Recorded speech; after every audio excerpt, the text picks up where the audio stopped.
Setting up your stats in Spark is simple if you know how. Let's start by tapping the icon at the top of the calendar screen. Here you'll see a list of stats that are currently turned on. Later in the video we'll show you how to turn on and off stats. So let's start by tapping vacation. So here's where you're going to set up your vacation stats settings. Here, vacation stats are defaulted to set up by accrual, meaning they accrue every week, every 2 weeks, month, or year. You have the option to change this under event types in your app settings, and you can change this to set up by totals, which is usually done with, say for instance, overtime, if you're just entering an event and you want it to track the total number of hours entered. Or by event, which is usually done for holiday or comp time, to where you get hours as you enter them into the application, and then you can use those hours later. Sick stats are set up the exact same way as vacation. So let's dive into this and go over what each one of these items means. So here you have your hours available to you. Once your stat is set up, this will reflect the hours you currently have available to use. This is your hours earned and used. This will reflect the number of hours that you have gained, as well as the hours used that you have entered into the application. Here is your display to date. If you have it set as the current date, it will show your time available at the current date. If you have events for vacation entered in the future and you want to see what your new total will be, you will change that date to the future and it will automatically change your hours available. Accrual start date is the date you're going to enter for the first day of your new pay period for when your vacation stats begin. If you're using annual hours, usually your start date is going to be the first of the year. If you accrue bi-weekly hours, then your date is going to be the first date of your new pay period. I'll show this more later in the video. The start date current balance is exactly what it says it is. It's how many hours you currently have. The accrual rate is how many hours you occur in your accrual frequency. So if you get paid 100 hours a year, you'll enter 100. If you get paid 8 hours every 2 weeks, you'll enter 8. Last is your accrual frequency, and this is how you earn your hours: monthly, weekly, bi-weekly, or annually. Now let's set up an example and I'll walk you through it. For this example, you're going to have a total of 200 hours you currently have, and you earn every 2 weeks 7.5 hours, and your start of your last pay period was June 14th, 2019. Using the example, we're going to start with the start date's current balance, and that number is 200 hours. Now we need to enter our accrual rate. Based off the example, we earn hours every 2 weeks at a rate of 7.5, so we're going to enter 7.5. Last, we need to change the accrual frequency, which, for the example, is bi-weekly. Now that we've got that set up, we need to enter the start date. And like I said, the start date is going to be the first day of your last pay period for the hours you earn. So for the example, we have used June 14th as that's the first date of the new start period from the last time you earned hours. So on your last pay period, you showed your current balance of 200, and now your new pay period has begun, and this is where you're going to start earning new hours. So now that we have the start date set, you'll see where your hours available are, and you have a green 200 hours. So you have positive 200 hours. Here I'm going to show you what happens if you accidentally set your start date to a pay period that's too far in the past. Here I set it to 2 pay periods back, and you'll see that it added 7.5 hours because it's showing that a pay period already has happened.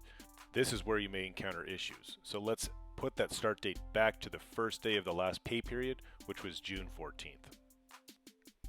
Let's take a look at what your stats will look like when you enter an event on the calendar. So let's select a day to enter in a vacation event. You'll choose the event type vacation, and here let's just select an all-day event, which will default to 24 hours used. Now let's tap the stats icon and go back to the vacation stats, and here you'll see the vacation hours didn't change. Why? Because the display to date is May 3rd. We need to show a display date as the current date. So the current date for this video was June 14th. It's still not going to change those hours available because the event we entered was on June 19th.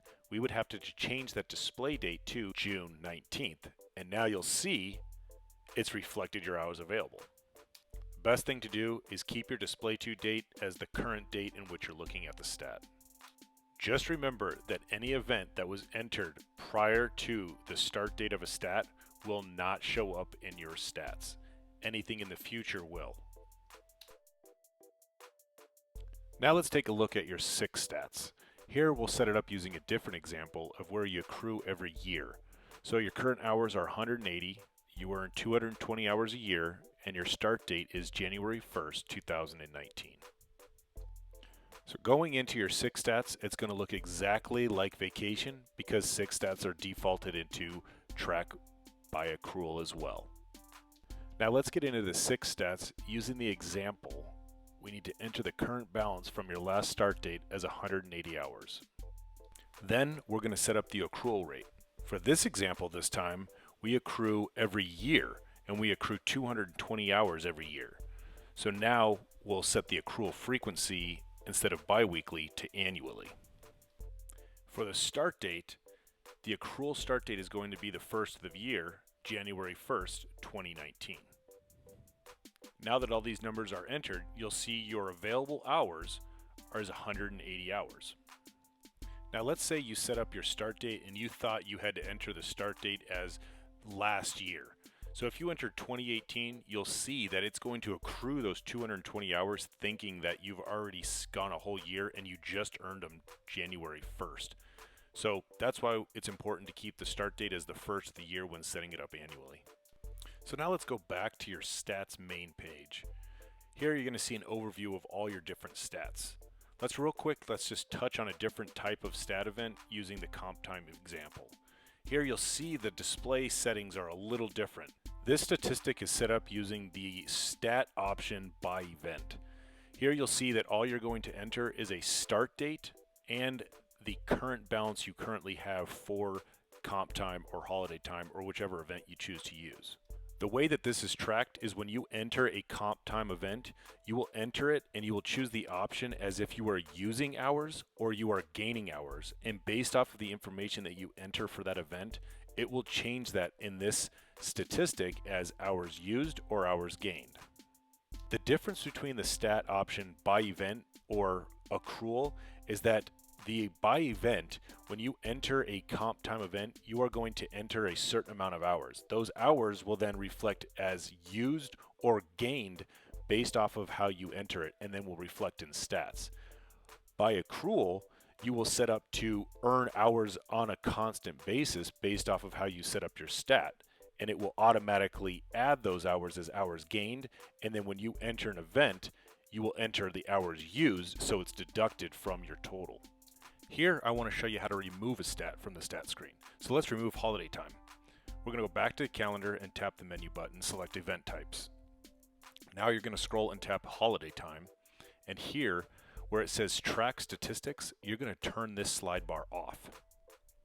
Now we'll save and go back to the calendar view and get into your statistics. You'll see that holiday time has been removed. This works the same way if you're wanting to add a stat to the stats. Go back to the menu button, event types, and turn on track stats. Now save and go back, and you'll see that the holiday time stat is now in your statistics. Lastly, in this video, I want to show you how if you are constantly entering an event and is showing that you are earning time and you want to show it as used, here's how you do it. Currently, this event is defaulted to show I use time. But say you want it to default to I earn time. Go back to the calendar, tap the menu button, and scroll to event types. Now search for the vacation event. Tap vacation and scroll to where it states positive hours by default and turn that on. Now when you go back to enter an event for vacation, you will see that that event will now default to I earn time. This is a nice feature to know that if you are constantly getting events that are always adding hours or taking hours, you can easily change this by turning on or off set hours by default positive. That's it for setting up your stats. If you have any questions, feel free to leave it in the comments or send an email to leakynozzle@gmail.com. Thanks.